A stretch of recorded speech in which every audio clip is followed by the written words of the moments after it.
Shrimad home remedies में आपका स्वागत है। और हम आपको बताएंगे कि शिव जी को बेलपत्र चढ़ाने से क्या फायदा मिलता है और बेलपत्र किस तरह से चढ़ाना चाहिए और क्या शुभ फल देता है, वो मैं आपको बताता हूँ। शिव शुद्ध कल्याण का प्राय है। शिव उपासना शैव संप्रदाय में विशेष रूप से होती है, लेकिन भगवान शंकर के शीघ्र प्रसन्न होने की प्रवृत्ति के कारण इनकी पूजा सभी आस्तिक जन अपनी लौकिक और पारलौकिक कामनाओं की पूर्ति के लिए हमेशा करते हैं। प्रभु आशुतोष के पूजन में अभिषेक और बिल्व पत्र का प्रथम स्थान है। बिल्व पत्र मतलब बेलपत्र। ऋषियों ने तो यहां तक कहा है कि बिल्व पत्र भोले भंडारी को चढ़ाना एवं 1 करोड़ कन्याओं को कन्यादान करना सेम फल देता है। बेल का वृक्ष हमारे यहाँ संपूर्ण सिद्धियों का आश्रय स्थल है। इस वृक्ष के नीचे बैठकर अगर आप मंत्र पाठ करते हैं तो उसके फल में अनंत गुना की वृद्धि के साथ ही सिद्धि की प्राप्ति हो जाती है। इसकी फल की समिधा से लक्ष्मी का आगमन होता है। बिल्व पत्र के सेवन से कर्ण सहित अनेक रोगों का शमन होता है। बिल्व पत्र सभी देवताओं को अर्पित करने का विधान शास्त्रों में वर्णित है। न यजैद बिल्व पत्रस्य भास्करम दिवाकरम वृंतहीने बिल्व पत्रे समर्प्यत। इसके अनुसार भगवान सूर्य नारायण को भी पूरी डंडी तोड़कर बिल्व पत्र अर्पित कर सकते हैं। यदि साधक स्वयं बिल्व पत्र तोड़े तो उसे ऋषि आचरेंदु के द्वारा बताई मंत्र का जाप करना चाहिए। वो मंत्र है अमृतोदहो श्री वृक्ष महादेव त्रिये सदा गृहणामी तव पत्राणी शिव पूजातार्थ मादरात। अभी आपको बता देते हैं कि बिल्व पत्र कब नहीं तोड़ना चाहिए। लिंग पुराण में बिल्व पत्र को तोड़ने के लिए चतुर्थी, अष्टमी, नवमी, चतुर्दशी, अमावस्या, संक्रांति काल एवं सोमवार को निषिद्ध माना गया है।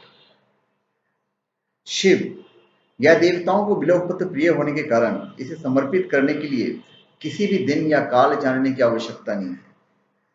यह हमेशा उपयोग हेतु ही ग्राह्य है।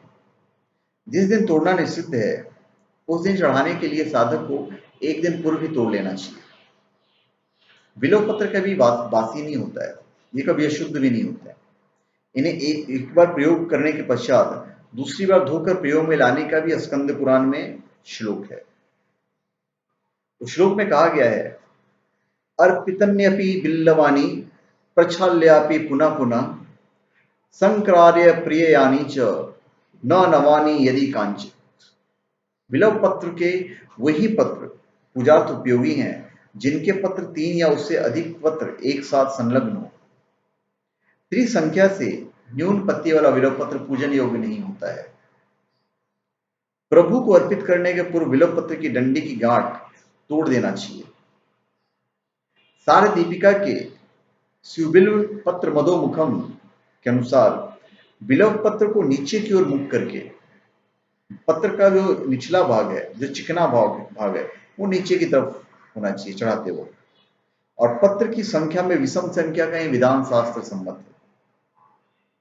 अभी बिल्व पत्र चढ़ाने के जो शुभ फल हैं वो मैं आपको बता देता हूं और उसके बाद मैं आपको नियम बताऊंगा।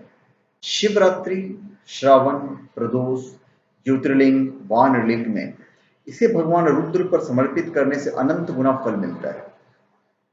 किसी भी पूजन में या शिव पूजन में बेलपत्र का अनंत गुना फल मिलता है। किसी भी पूजन में बिल्व पत्र का उपयोग अति आवश्यक एवं पापों का क्षय करने वाला होता है। यदि किसी कारणवश बिल्व पत्र उपलब्ध न हो तो स्वर्ण, रजत, ताम्र के बिल्व पत्र बनाकर भी पूजन कर सकते हैं। ऐसा करने का फल भी वनस्पति जन्य बिल्व पत्र के समकक्ष है।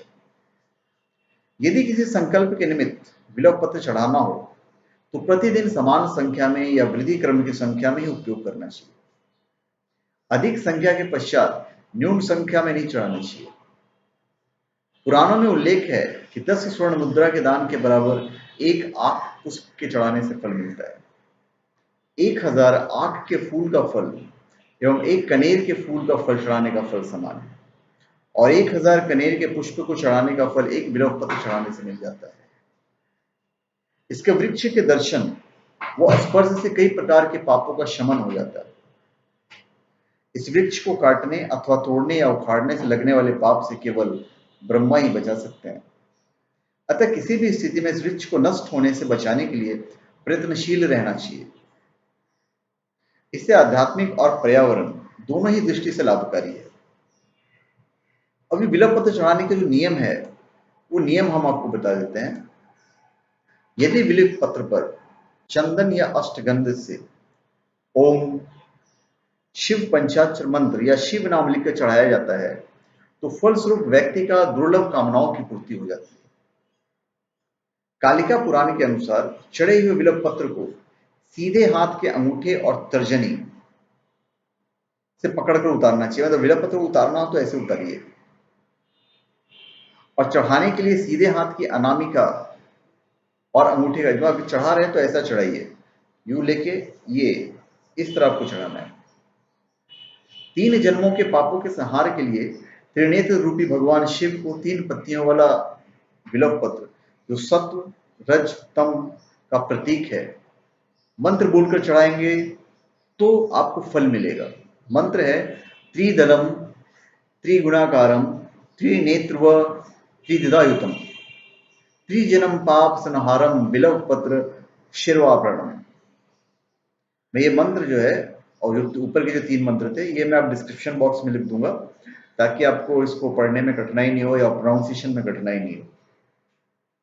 शिव उपासना अर्थात मंगल की कामना की साधना के लिए यदि प्रत्येक शिव भक्त अर्थात कल्याण की आकांक्षा का प्रेमी यदि बेलपत्र के वृक्ष के रोपण एवं उसके पत्र का अर्पण करे तो देश की अनेक समस्याओं सहित पर्यावरण की समस्या भी बहुत हद तक मुक्ति मिल सकती है।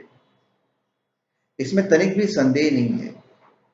आवश्यकता मात्र ऐसे शिव भक्तों की है। तो धन्यवाद। आप हमारे चैनल पर सब्सक्राइब करें, कमेंट दीजिए और अगर अच्छा लगेगा तो वीडियो को शेयर कर दीजिएगा। धन्यवाद।